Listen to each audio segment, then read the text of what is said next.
Assalamualaikum warahmatullahi wabarakatuh. Perkenalkan, saya guru baru di sini. Nama saya Dava Adin Briliansyah. Saya mengajar mata pelajaran IPA.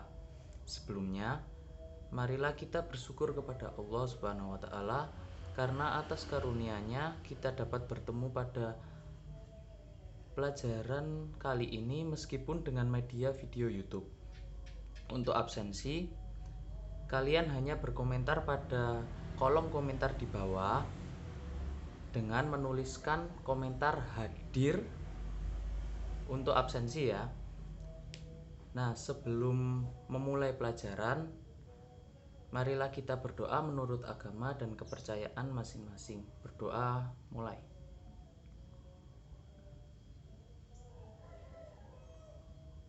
Berdoa selesai.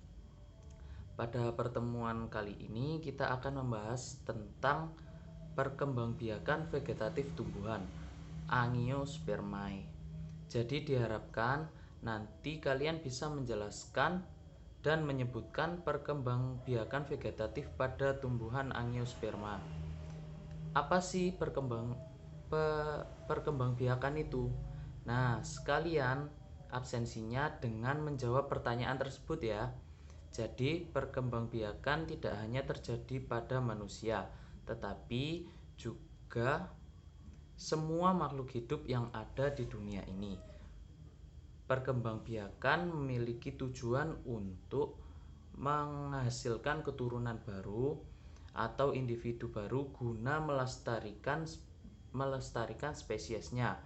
Perkembangbiakan ada dua jenis, yaitu vegetatif dan generatif.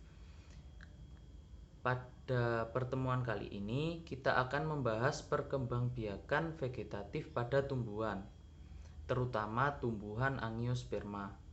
Pada pertemuan kali ini Bapak akan menjelaskan melalui slide PowerPoint mengenai perkembangbiakan vegetatif pada tumbuhan Angiosperma.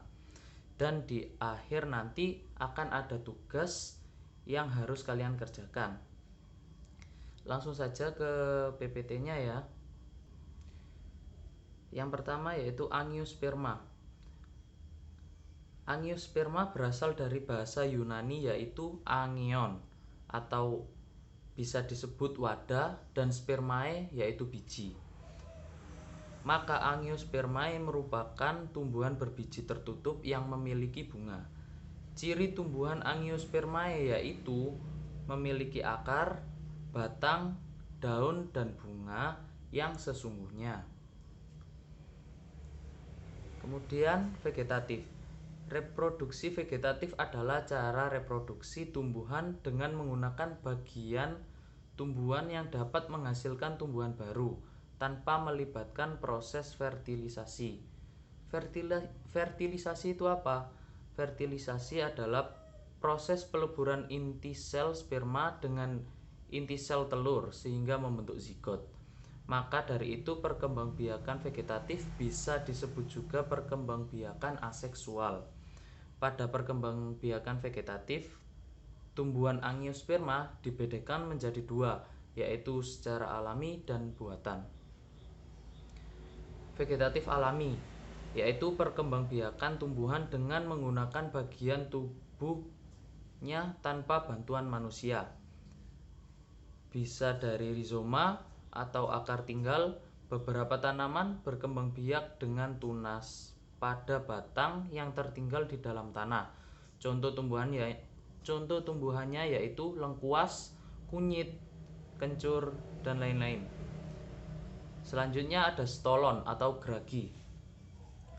Batang yang merambat alias di atas tanah, contohnya rumput, stroberi, dan arbei. Kelanjutannya, umbi lapis merupakan modifikasi dari batang daun yang menebal, lunak berdaging, serta berlapis-lapis. Pada bagian atas umbi lapis tumbuh daun, sedangkan pada bagian bawah umbi lapis terdiri atas cakram dan akar serabut.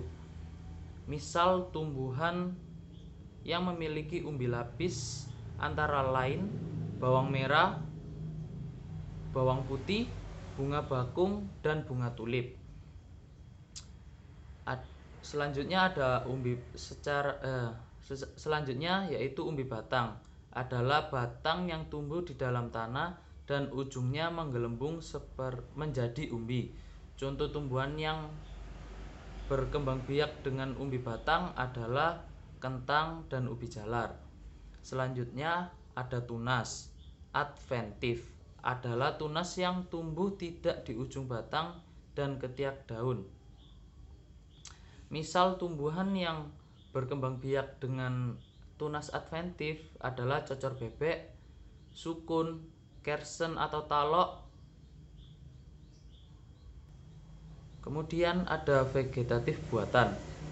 Apa itu vegetatif buatan?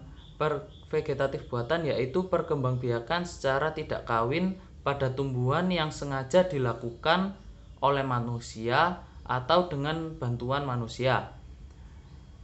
Cara-caranya ada mencangkok, yaitu memperbanyak tumbuhan dengan cara memotong dahan tumbuhan induknya. Tumbuhan yang bisa dicangkok adalah tumbuhan dikotil atau biji berkeping dua. Misalnya jeruk, jambu, mangga, rambutan, dan durian. Kemudian ada stek. Stek adalah perkembangbiakan dengan cara menanam potongan atau bagian dari tumbuhan. Contoh tumbuhan yang bisa di stek yaitu singkong, mawar, dan tumbuhan lidah mertua. Kemudian ada menyambung.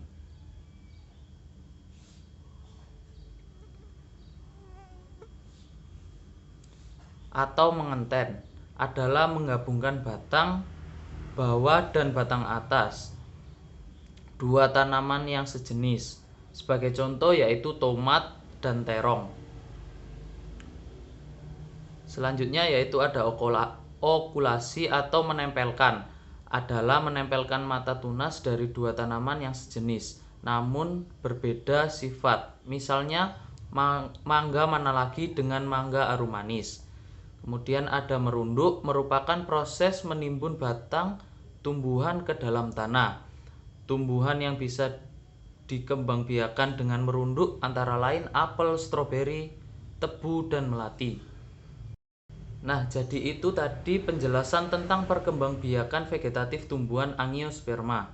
Sebagai tugasnya, kalian buka tabel 2.2 tentang perkecambahan halaman 15 ya.